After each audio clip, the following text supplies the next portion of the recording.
नमस्कार दोस्तों, स्वागत है आप सभी का पाथफाइंडर पर। सो आई एम श्योर आपने सुना होगा कि श्रीलंका में जो संकट है वो काफ़ी ज़्यादा बढ़ चुका है और ये पूरा का पूरा जो संकट था वो असल में एक इकोनॉमिक क्राइसिस की तरह शुरू हुआ था, जो कि आज की घड़ी में आकर के पॉलिटिकल क्राइसिस के रूप में भी बदल चुका है।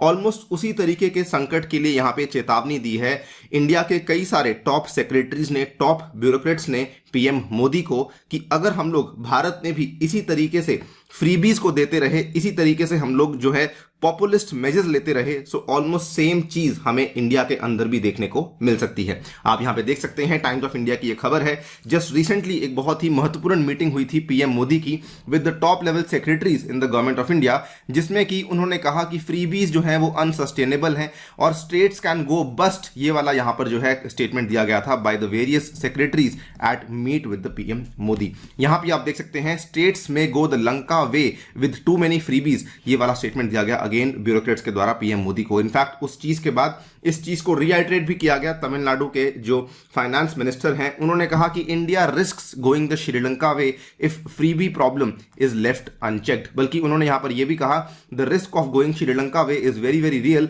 बट उन्होंने कहा कि but more than that the populist measures, the problem is the unchecked power grab by the union government where one size fits all schemes are hashed without debate and hence will cause the real damage। So ये एक काफी बड़ी debate है कि exactly यहाँ पे कौन सही है कौन गलत है, हम उसके बारे में नहीं यहाँ पे डिस्कस करने वाले हैं। हम लोग बेसिकली बात करने वाले हैं कि जो यहाँ पे मीटिंग में बात हुई टॉप सेक्रेटरीज के द्वारा, वो क्या क्या पॉइंटर्स को उनके द्वारा सामने पेश किया गया था। चलिए शुरू करते हैं दोस्तों मेरे साथ। मेरा नाम है अनिरुद्ध। इस लेक्चर की पीडीएफ को डाउनलोड कर सकते हैं यहाँ पर दिए गए टेलीग्राम चैनल के माध्यम से। इसके अलावा आप लोग जुड़ सकते हैं using this particular handle on the Unacademy app as well, right.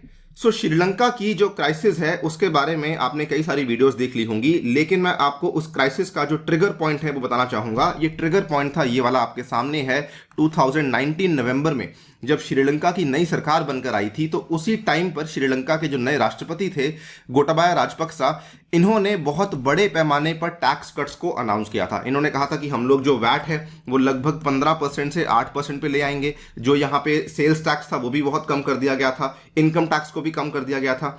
ये सारी की सारी चीजें बेसिकली एक तरीके से पॉपुलिस्ट मेजर्स थी, लेकिन अल्टीमेटली वो सारा का सारा जो इम्पैक्ट था वो हमें देखने को मिला आगे जाकर के, बिकॉज जीडीपी बहुत गिर गई, 3.5% से गिर गई। करंट अकाउंट डेफिसिट जो है बहुत बढ़ गया, 7.9% बढ़ गया, एंड फिस्कल डेफिसिट बहुत बढ़ते हुए 11.1% पे पहुंच चुका था। बल्कि इन्होंने एक ऐसा कदम भी लिया जिसमें इन्होंने बताया कि हम लोग जो है इंपोर्ट्स को बैन करने वाले हैं केमिकल फर्टिलाइजर्स के। अब श्रीलंका का जो पूरा का पूरा एग्रीकल्चरल इकोनॉमी है वो काफी हद तक निर्भर करता है टी कल्टीवेशन के ऊपर, पेपर यानी कि स्पाइसेस के ऊपर, सिनेमन के ऊपर। लेकिन बिकॉज इन्होंने केमिकल फर्टिलाइजर के इंपोर्ट को बैन किया, इनका सारा का सारा जो एग्रीकल्चर था जो कि इनकी इकोनॉमी का बहुत बड़ा मेन स्टे था, वो भी काफी बड़ा हिट यहां देखने को मिला। तो ये सारे के सारे एक तरीके से पॉपुलिस्ट मेजर्स थे जो कि लिए जा रहे थे, लेकिन ये सारे के सारे मेजर्स इनके फेवर में काम नहीं करे और आज श्रीलंका एक ऐसे पैमाने पर आ खड़ी है कि वो केवल और केवल बाकी देशों के सहारे चल रही है या फिर आईएमएफ के पास वो जा पहुंची है अपनी सहायता मांगने के लिए।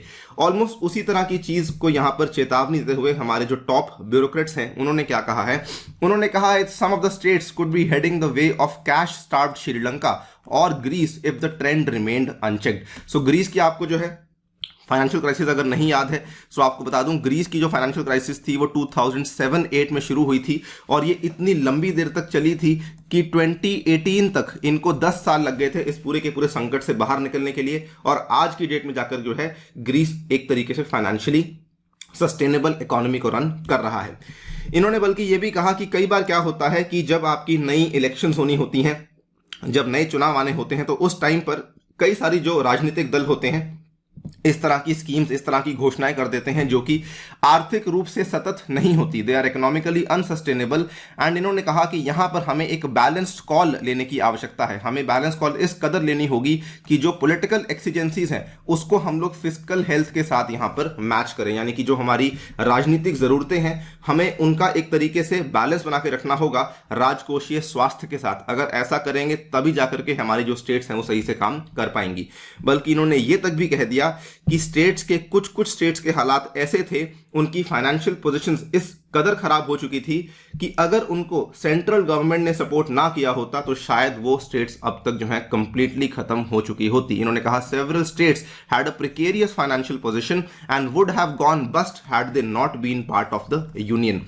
नाउ आप यहां पे देखिए, इन्होंने कई सारी स्टेट्स को पॉइंट आउट भी किया and this is the most interesting part of the meeting. इन्होंने कहा कि कई सारी घोषणाएं जो कि राज्य सरकारों के द्वारा करी गई हैं, जिसमें इन्होंने नाम लिया पंजाब का, दिल्ली का, तेलंगाना का, आंध्र प्रदेश का, वेस्ट बंगाल का।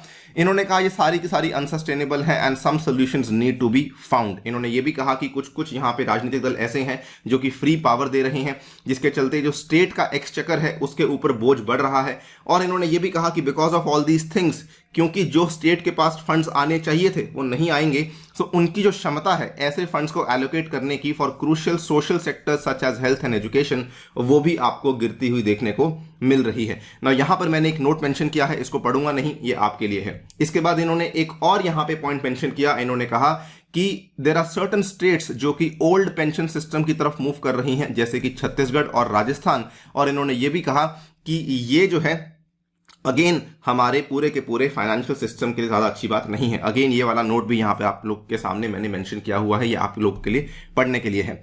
नाउ ये सारे के सारे पॉइंटर्स जो हैं यहाँ पर कहे गए हैं, पेश करे गए हैं बाय द वेरियस सेक्रेटरीज। और साथ में इन्होंने कहा कि टेक्निकली अगर देखा जाए तो स्टेट्स जो हैं वो जीएसटी का जो शेयर होता है स्टेट का, उसके ऊपर निर्भर करती हैं। उनका खुद का सोर्स ऑफ रेवेन्यू कम है, उनका खुद का सोर्स ऑफ रेवेन्यू केवल जो है वो अल्कोहल से आता है, थोड़ा बहुत वैट से आता है जो कि पेट्रोल से आता है, in addition to receipts from property and motor vehicle registration, that's it. और इसके चलते उनका जो रिसोर्स मोबिलाइजेशन करने के जो उनकी क्षमताएं हैं ये काफी कम हो जाती हैं।